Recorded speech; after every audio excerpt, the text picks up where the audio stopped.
Good morning, everybody. I am thrilled that you're here. Today I'm doing a topic that's kind of near and dear to my heart, which is why I'm doing it inside in one of my favorite places, my super comfy chair. And because I didn't want my Wi-Fi to get all messed up by being outside today, because this is an important topic. So if you don't know who I am, I'm Rita Hickman, a body-mind expert, a shiatsu massage therapist, and I help women who are in toxic and narcissistic relationships really find their way free, find the clarity, get their body-mind in place, get rid of the brain fog, get their energy up, learn how to set boundaries, learn how to find their voice, release past traumas, get healthy habits in place, all of those really wonderful things, which are the foundation, almost the scaffolding. Because if you try to create, the next chapter of your life, if you try to change the dynamic of your relationship without doing, some of these foundational pieces, then you're going to end up feeling it's going to be very hard. It's a very, very hard road to sort of start from scratch. So if you're wondering, how do you leave your job? How do you leave your, spouse? How do you leave your boyfriend? How do you cope with and stay with your spouse or your boyfriend or your job? How do you, make it through that? If it's after the fact, you're going through the divorce and you're finding out just how nasty or even nastier that your narcissist is than you ever thought that they could be, then that's who I work with. So what's been coming up a lot lately for many women in my practice has been an enormous amount of anger. First of all, it's perfectly okay to be angry because you have the right to be angry because you have been treated poorly for a very long time and felt like you were helpless and there was nothing you can do and the narcissist had all of the control. So, one of the walls or challenges that I had to get through, and maybe this will be helpful, is I was raised to be nice and that I wasn't treated very nicely, and I made a pact with myself, when I was in my 20s. I said, I will never, ever be like the people that treated me this way, ever. I'm going to be nice, I'm going to be giving, I'm going to be generous, I'm going to go over the top, and I will never be a threat. I will always be safe to people. Well, lo and behold, when you hold that sort of belief that you are going to be the nicest person on the planet, what happens is it's actually not very nice. Because what it does is it encourages people many times to behave in ways that will make their life worse. If they have mental health issues, always giving something to someone and not communicating and not setting boundaries, they never learn how to communicate. They never learn how to set boundaries. They never learn how to have good relationships. So when you really care about someone, and you're probably in a relationship with a narcissist that you do care about, it's actually in their best interests when you start to evolve and you start to grow, and that you start to recognize and learn how to manage your emotions. Because when you learn how to manage your emotions, you're able to role model and influence and affect or at least take control and leave or get support or develop a better life for yourself. So one of the main things that it's important to learn to do is how to manage your anger. And the first thing to know about managing your anger is to be okay with it. We're angry a lot of times because we have a conflict, because we don't just have one emotion going on. We're feeling guilty, or we're grieving, or we're feeling helpless, or we're feeling frustrated, or we're feeling overstimulated by sensations, or a million different things, and they come together inside of us, and when they conflict, they make you feel angry. Now, anger is like the end. It's what happens when you have all of these conflicts. But if you don't deal with the anger, if you don't learn how to release that anger or work with that anger in a way that works really well for you, then it's going to make you sick. Then you'll never understand or get a hold of what's going on with your anger, because the anger will control you. I mean, that's part of what happens with the narcissist. Why they behave the way that they do is because they get hijacked by their emotions. You know, they're insecure and they're guilty and they're protective and they've got past trauma, and the only expression they have is anger. And unless they also learn how to deal with their anger, then they're going to stay trapped. So it's good for you to, number one, be okay with the fact that you have the right, justifiably, to be very, very pissed off. And that the causes of you being pissed off are more complex than just whose fault it is or who's to blame or why did you do this to yourself again. That's why your mind ends up spinning, because it can't land on the whole thing, the whole complexity of what's going on. And one of the things that can drive a lot of anger are past experiences where you had to suppress your emotions. Those are called traumas. When we have an experience where we have no control, we don't feel we have any control, it's unexpected, and we have no way to process it through or sort it out. Then when something happens that reminds us of that situation, it comes up and overwhelms us, and the anger just consumes how you feel.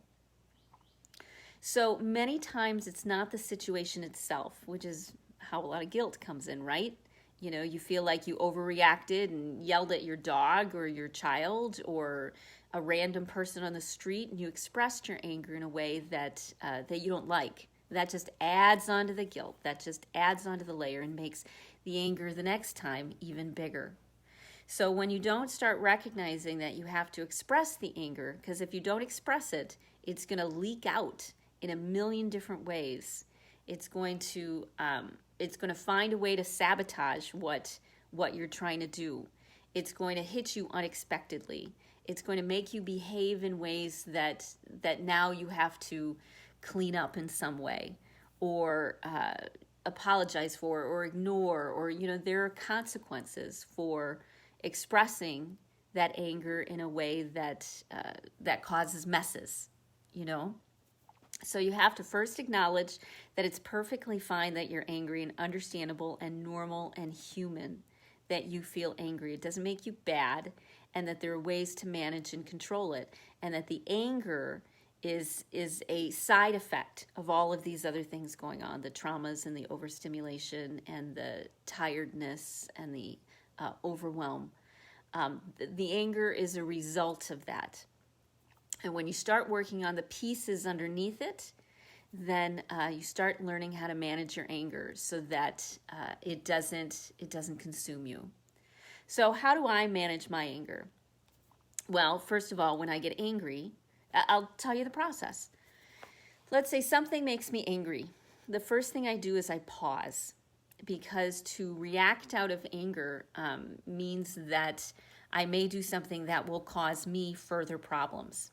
Doesn't mean that I pause for forever, but it means that in the moment I pause. And sometimes it's really smart, because it protects you from making things worse, from escalating a situation. So I pause. And if I have to pause until later that night or till the next day, until I get a space to look at why I was angry and to feel why I was angry, I make sure I address it. And when I'm in the middle of the anger, I tell myself, you know what, now's not a really good time to be angry. So then I go to the bathroom. I get myself out of the situation as soon as possible. I do a trick. It's called no resistance. I don't resist what's going on. I just keep repeating to myself, no resistance, no resistance, no resistance. Unless, of course, there's physical violence involved. When physical violence starts being involved, then you really need to get yourself to a safe place. That's key. But I don't give any resistance to the moment, so that it's a way to protect myself, as well as I give myself a promise that I'm going to look at this stuff later and I'm going to let myself be angry. So let's say I get angry, I pause, I leave the situation, I say, you know what, I'm having a hard time with my emotions. I'm really struggling with this right now. I appreciate what you have to say, but I need to go to the bathroom. I need to pause and take a break. Thank you for telling me how you feel. No matter how angry I am, I have a little script I use to get myself out, which is thank you for telling me how you feel. Thank you for sharing that with me. I appreciate that you can be so honest. And thank you, and I need to take a break. Now, on the surface, this looks like you're capitulating. It looks like you're weak, like you're not standing up for yourself, like you're not speaking your voice, like you're not, doing what you need to do. But you're actually being really smart, because the person who is best able to manage their emotions are the ones who are able to take a situation and make it work to their advantage. That's what narcissists are trying to do. They're trying to make you angry. They're trying to get you out of your rational mind, because then you're controllable.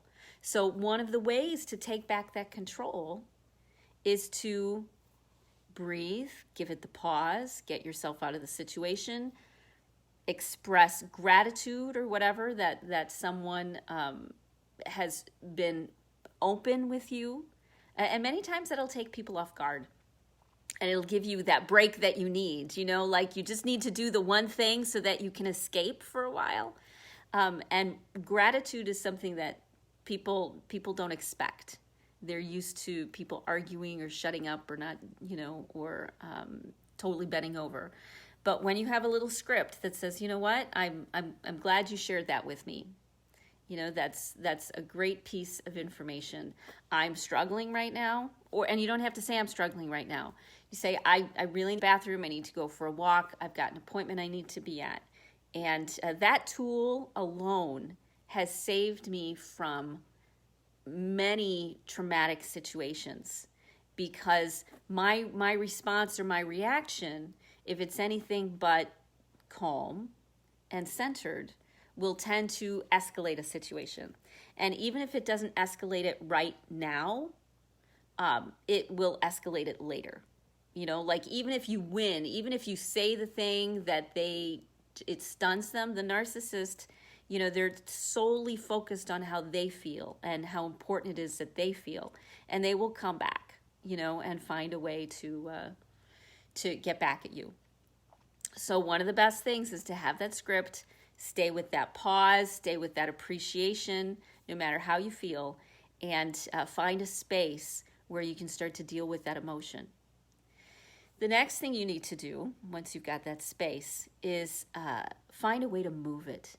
Part of, a good example is when you see, let's say, an antelope. You've all seen the net after the antelope, and the antelope freezes in place, so that the lion can't quite figure out where the antelope is, because it's prowling around, and then the lion leaves. Then the antelope will do a big body shake, because while it was standing there paralyzed, it was having that fight or flight reaction, and it dumps an enormous amount of adrenaline into your system. And if you don't do something with that adrenaline, if you don't do something physical with that adrenaline to flush it out, to get it out of your system in some way, that it becomes an illness. So even though you may think it's not good to get mad, nice people don't get mad, you have to express it in some way. Now, my favorite way was always to, in my mind's eye, in my visualization, to hit softballs or baseballs, or do something with the bat, to swing, and move that energy, because your body doesn't know the difference between what you imagine and what you actually do. So if you imagine it, if you imagine something, your nervous system still reacts, it's still moving it. So, some things we've talked about lately have been feeling like you are this amazing ocean wave and all of that storm and crashing and being that wave and being that energy, really feeling yourself as if you're that wave. You can do that in your imagination, even if you're in a doctor's office sitting in a chair. On the outside, you look perfectly composed, but on the inside, you're doing your emotional work. It works just the same way. Or you can do something physical. I like the rowing machine because it involves my whole body. It involves that movement, and I can adjust how fast or how slow I'm going. So it needs to be something physical, adrenaline out of your body, okay? Once you get the adrenaline out of your body, that's when you are able to come back into your rational mind. And that's when the solutions come. That's when you start to see connections or insights. And you want to do, they play football games after the fact to look at the game and critique it, figure out what was going on. You need to also do the same thing with that encounter. Once you're calmed down from your anger, you need to self-reflect on it and see how it went, what you might want to try next time, because remember, it's all an experiment, to do any nourishing or nurturing that you need to do for yourself. So that part of you feels like it's heard and valued.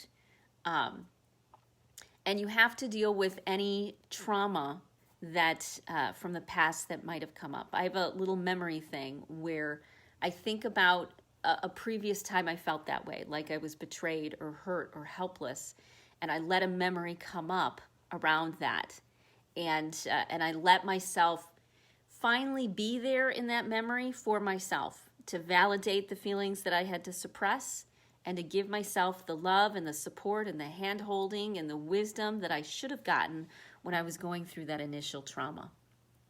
If you do those things and you take time to self-reflect on what happened, what you want to do next, how you want to handle it, how you ended up in that situation in the first place, what you can, when you kind of do a little quarterbacking, on the other side of the anger, you're able to make changes or at least try different things so you know what's working, what doesn't work, in order to get a handle on, in order to take your power back and really start to sort out what you want to do next and what your next step is, whether it's ways to get healthy or ways to engage with the narcissist differently, or habits you want to put in place, or tools you need to develop, or skills you need to develop, all of those things. And then you take the next step. You take the thing that came up from this lesson, from this experience, from this very hard experience that you've now allowed yourself to feel and process through, not just now, but something in the past. And you learn from it. And you say, okay, what happened? What can I do differently? What do I want to do next? What do I need to work on until the next time that there's a flare up? And when you come up kind of with a plan, visualize it in your mind, because that will get you familiar. Try out different arguments and listen to how they respond and be like, okay, so maybe that isn't the best thing to say. Try out different scripts in your head and listen to how the reaction might be. So test them out in your imagination, how it might turn out, until you find something that works for you, or until you find something that you want to try next time. Or a book you want to read with a new tool, and then you'll try that new tool in the engagement. So you have to use the experience, not traumatizes you, to figure out what to do next. What your very next step into your end goal will be.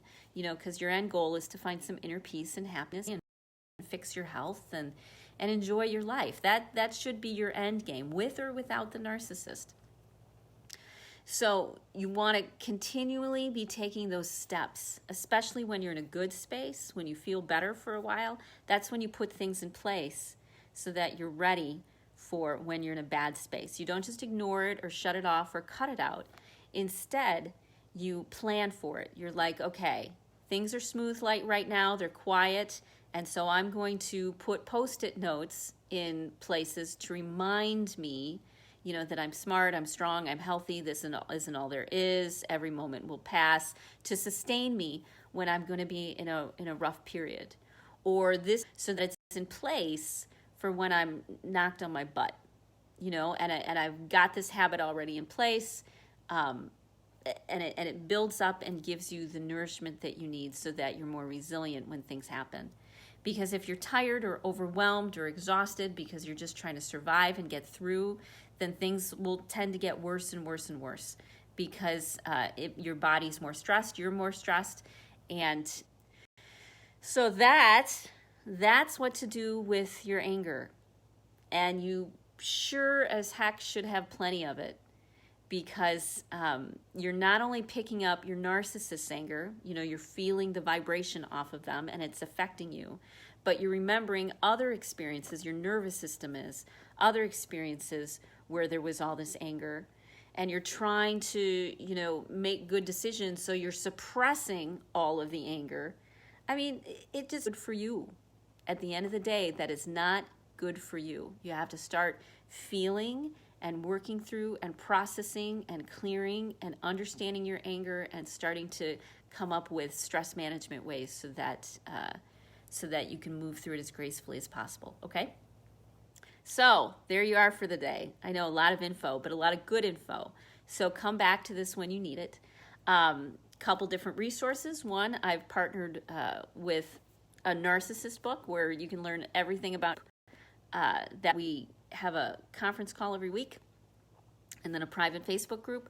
Or if you feel stuck, call me. We'll, message me. We'll do a one-on-one clarity call where we're able to figure out where you're at, what's going on, where you need to go. And I charge for that, but if you decide you end up wanting to coach with me, then it rolls into the package. Don't worry about time. Don't worry about money. We always figure out a way to make it work. No matter what it is, we come up with a solution, okay? So if you're ready to move on with your life, if you're feeling stuck, if you need better tools, if counseling isn't enough, if your body's starting to betray you, if you have trauma in your past, if you need to get out, if you're dealing with the divorce, let me know, because we'll start to get you what you need and the support that you need so that you can get through this. You're not alone, and you don't have to do this alone anymore. All right? I'll see you tomorrow. Bye.